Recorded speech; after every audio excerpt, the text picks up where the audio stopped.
Pole position, checkered flag, championship lead. It doesn't get much better for Mark Webber. Well done, Mark. You drove very well today. Great job. You won the British Grand Prix. Well done. Stop there for number 2 driver. Cheers. What drives Mark Webber, I think, is the competition. That's the most important thing for me, is having that desire in your belly, the fire to compete.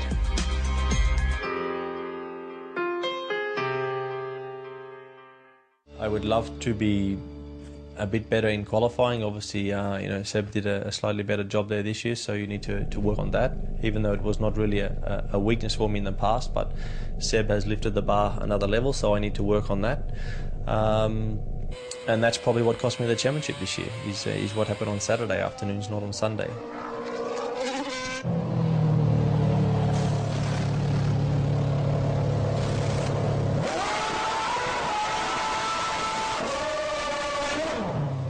Both of us know that we're important for each other, and Sebastian knows that there's been elements that he's learnt off me and I've learnt off him as well, so both of us have pushed each other very, very hard. How do you think being a teammate of a world champion will affect you next season? I don't think much changes. Last year was a great battle between both of us. It's a unique situation to have two drivers in the same team doing what we did last year. It only happens once every 10 or 15 years where two drivers in the same team are actually going to the last round trying to win the championship. Normally there's rivals within different teams in the pit lane, so that was unique, and let's hope it happens again. Hey, that's what we want to try and do, and I think the team learnt a lot this year, and Seb is world champion. He's got a number 1 on his car, but if he's got to come back out and go again, as I do, as we all do.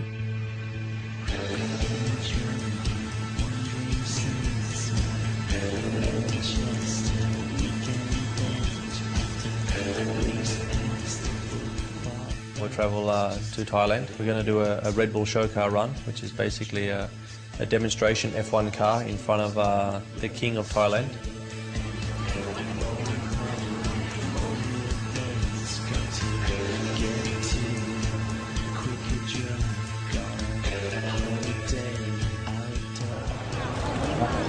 Hello, how are you? You okay? I'm good to meet you. Welcome. Wow, thank you. Nice to meet you too. Cool. It smells nice, huh? Yeah. It smells very nice. Thank you very much. Thank you. Please.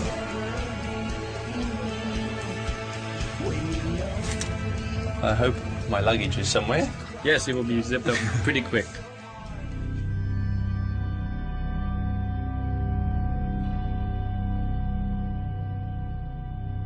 Welcome. Tomorrow will be a very exciting day for all of us here in Bangkok, Thailand, as it will be the first time in history that an F1 race car will run on the street in Thailand.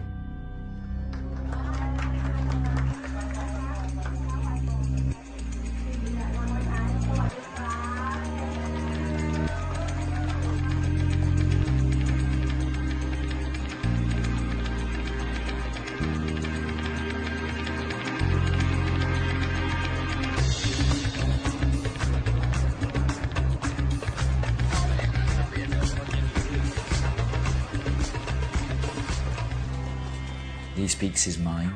That's not to say that's a bad thing. It's just that in a politically correct world that we live in these days, sometimes it's quite different to have a driver or a sportsman, talk openly, whether it be about any subject, not just about his own performance. What word did you just use, mate? Pardon? What word did you just Hedonistic. use? Hedonistic? Yeah. What the hell does that mean? Girls, alcohol, fun, indulgence. There you go. Probably was, but a lot of sports have done that too now, isn't it? Look at the media, the internet. You've got everything changed. You can't do anything now. Everyone knows what you do.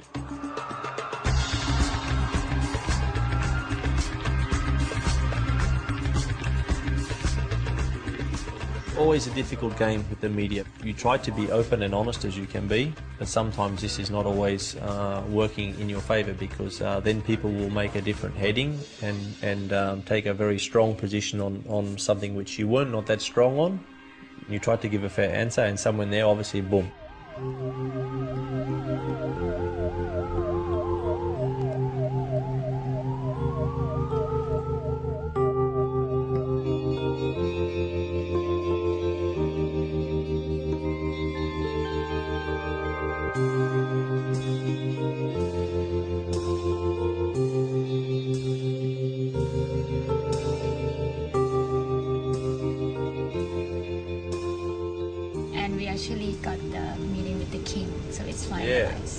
Cool. So it's we have to leave the hotel by around like 4. Okay. The king in Thailand is treated almost like God. You know. I cannot have any words to describe the king because right now he's gonna cry because it's very it's just a bit sorry.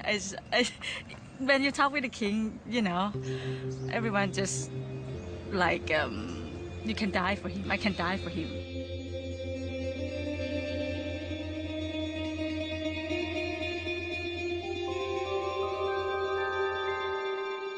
We love him. That's I can say. That's only thing that I can say. Sorry. No, it's forbidden. Forbidden to film the king.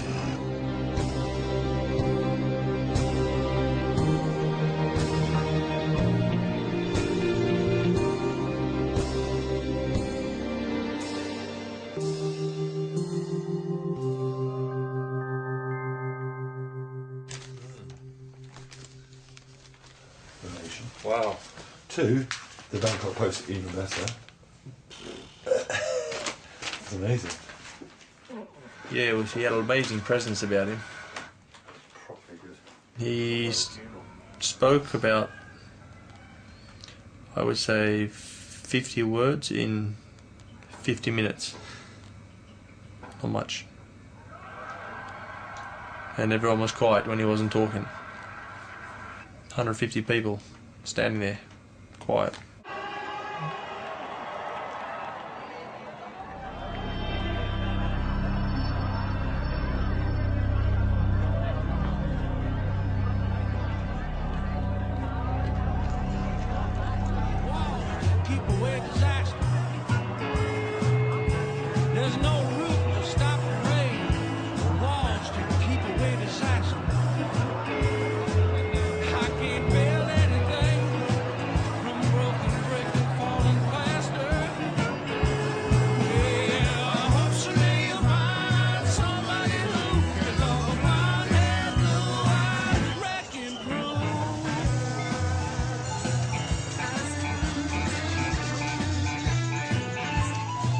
We've never seen that many people on the streets of Bangkok in such a close space.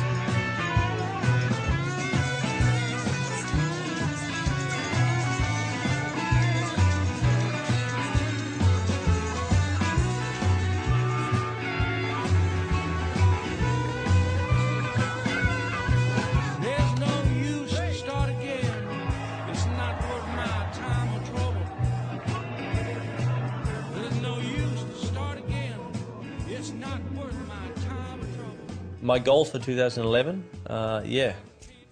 build on what I did this year. I was very close to becoming champion, so the bar is very, very high.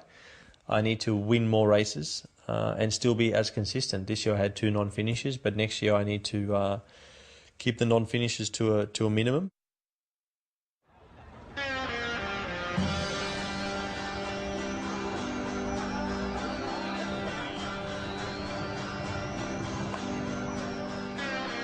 We feel invincible. We feel nothing's going to happen to us. We feel very safe, and that's why we drive completely on the limit and on the edge most of the time.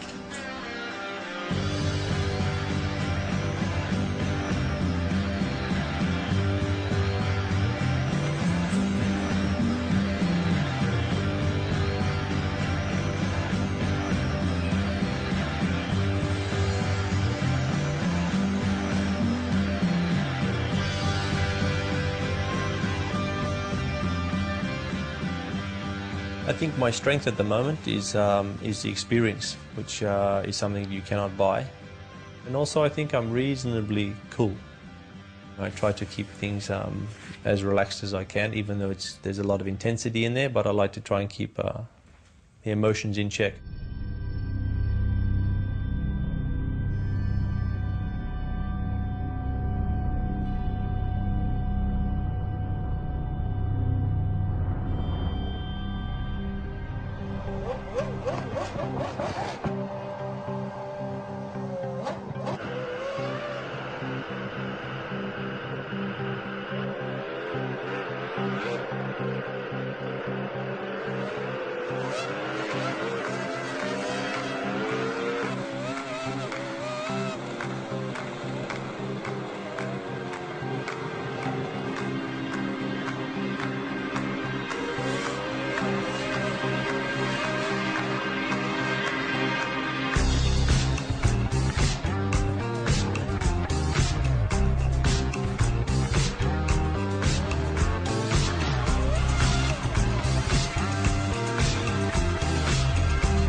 The day I stop is when I don't care about losing, when I don't feel that if somebody's doing a better job, well, it doesn't matter. I'm not that bothered. You know, so that's the day when you need to stop, when that fire goes, when you're not competitive anymore, when you don't want to compete, when you don't really care that you're getting beaten.